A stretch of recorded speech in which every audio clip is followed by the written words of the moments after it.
Maugo ngayon ang balita mga idol sa pagkuha ng Dallas Mavericks sa dating President of Basketball Operation ng Golden State Warriors na si Bob Myers.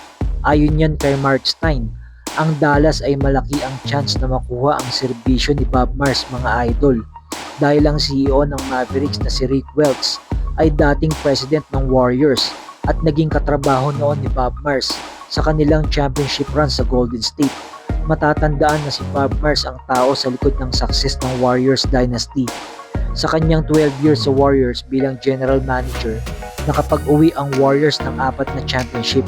Nagwagi din si Myers ng 2-time NBA Executive of the Year noong 2015 at 2017. Siya rin ang pumili sa draft noon kay Draymond Green. Kaya nabuo ang trio ng Warriors na si Steph, Klay at Draymond. After noon, siya rin ay naging bahagi sa pagpili kay Steve Kerr bilang coach ng Warriors.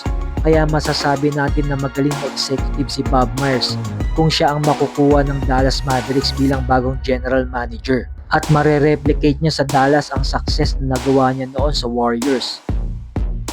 Habang sa ibang balita mga idol, no Embiid, no problem para sa Sixers dahil si Paul George ang bumuhat para sa Philadelphia kontra sa Wizards na umiscore ng 39 points mga idol.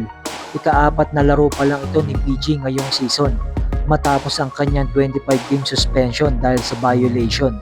Kaya naman mukhang gigil si Paul George na patunayan na pang all-star caliber pa rin siya at hindi pa nalalaos.